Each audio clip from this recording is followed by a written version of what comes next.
Hi guys! Magandang umaga! Welcome back po dito sa Gandara SRU channel. Andito na naman nga po ako. Ang nag-iisa ninyong nagmamaganda plus chismo sa Pangkalilyo Tapicado po magatid sa inyo ng latest update and financial happenings about po sa TVJ at mga balitang may kinalaman sa Itbulaga.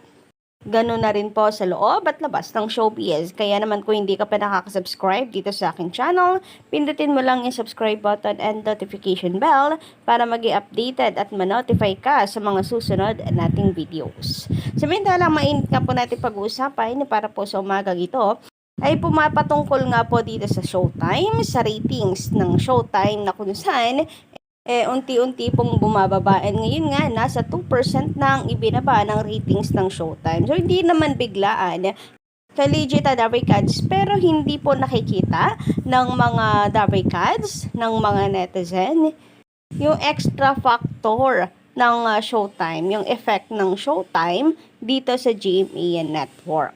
Parang same lang din po dito sa TV5. Wala pong wala pong Showtime effect sa TV5 unlike dito sa TVJ na mula nung sila ay tumungtong dito sa TV5 ay talaga pong may epekto. Kitang-kita po na talagang gumanda po ang programa ng TV5, yung ratings po ng TV5 umarangkada. Pero dito sa Showtime, nung sila po ang nasa TV5, wala. Tahimik, di ba, ang TV5 mga ka-legit Dabarkads?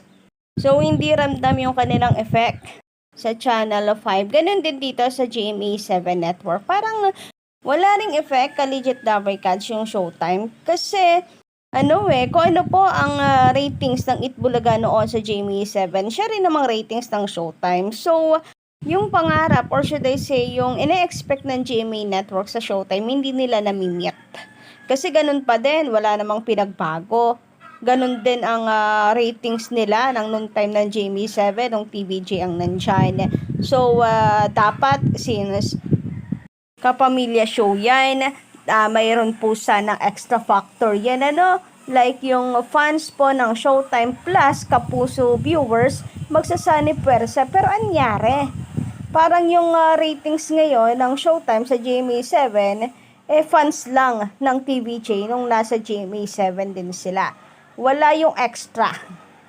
In short, hindi po nakakaahon ang GMA7 sa normal ratings nila noon. Walang extra factor ang Showtime and walang gasinong effect ang Showtime sa kanilang channel. Sana man lang, 'di ba, malagpasan po nila yung normal ratings ng Itbulaga doon sa GMA7. Kasi yung ratings po ng Itbulaga sa GMA7 before, solid mga TVJ fans lamang po 'yan na nagsipagsamahan po sa TV5.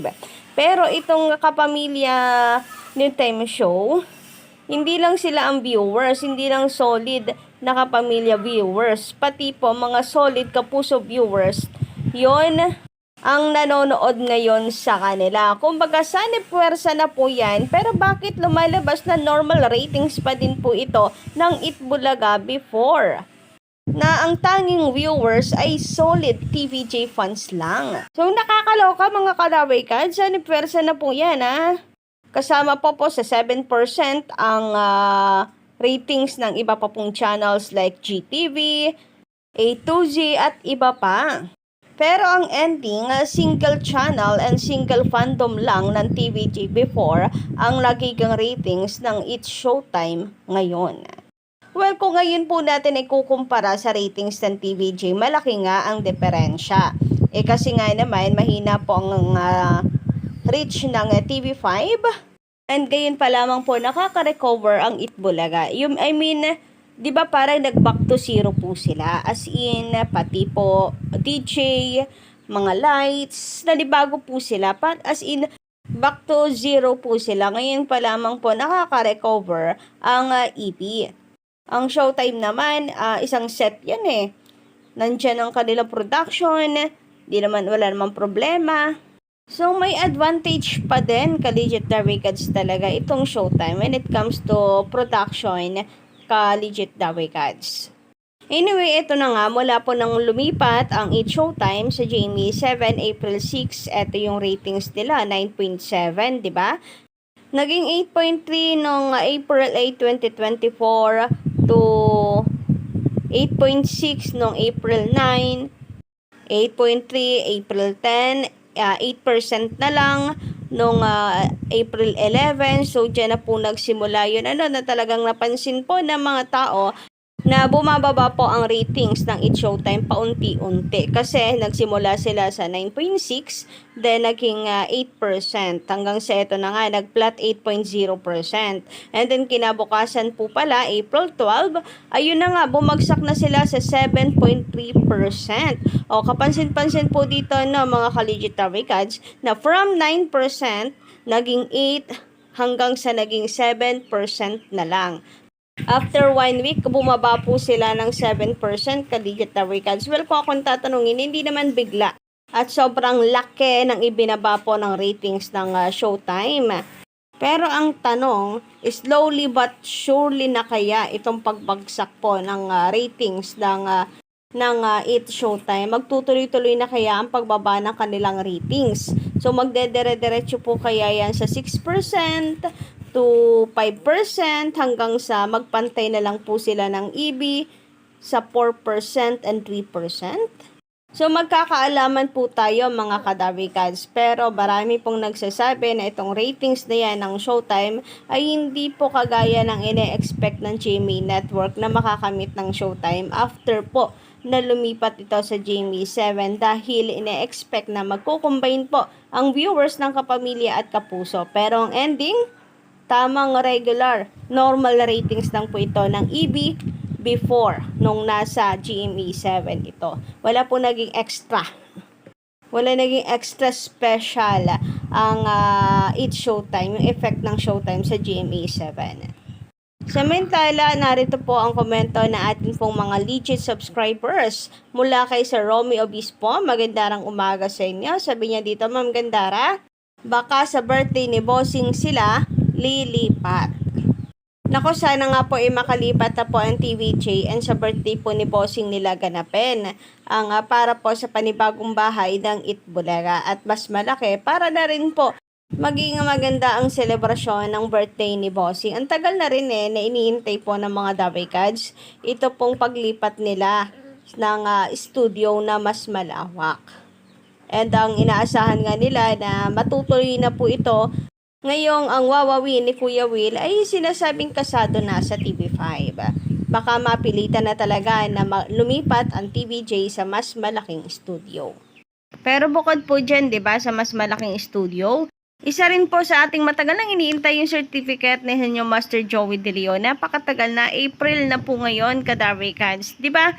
1 to 3 months daw po bago ibigay yan. So April na ngayon, na baka po this month, sana po meron na po tayong balita patungkol dito. Maging balita about po dito.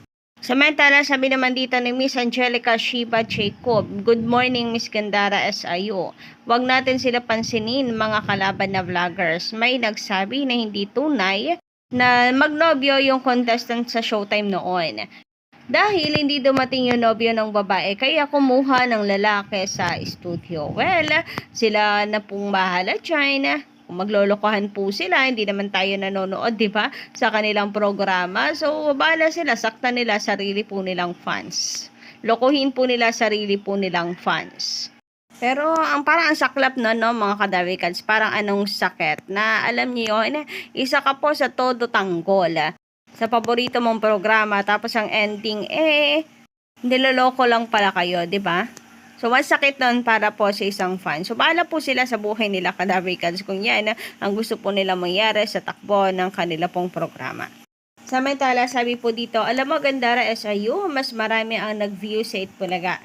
Maski ang oras ng live ng TVJ nagsisimula pang umere ng Itbulaga. Samantala sa GMA 7, umaga pa lang. O 6 a.m. nag-uumpisa na silang mag-live. Tapos kaunti lang ang nag-view.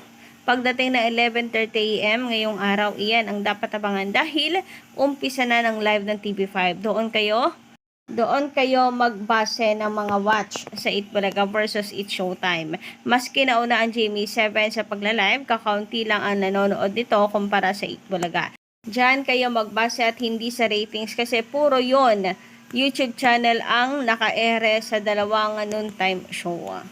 Well, for me, malaking tulong ang social media. Kumbaga ay meron po silang nakukunan na dagdag kita para po sa kanilang mga staff, 'di ba? Meron po silang extrang mapagkukuhanan. Pero ang ending kasi mas malaki pa rin po ang bayad na advertisers sa television.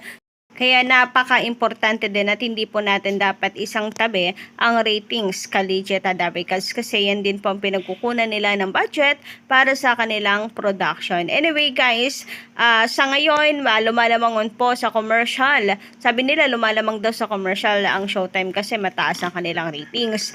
Pero tayo po ay hindi ko masasabi na naluluga ang Itbulaga dahil mas lamang naman po tayo sa major advertisers. So sa kanila commercial lang, pero lamang po tayo sa main sponsors, na major sponsor ng programa.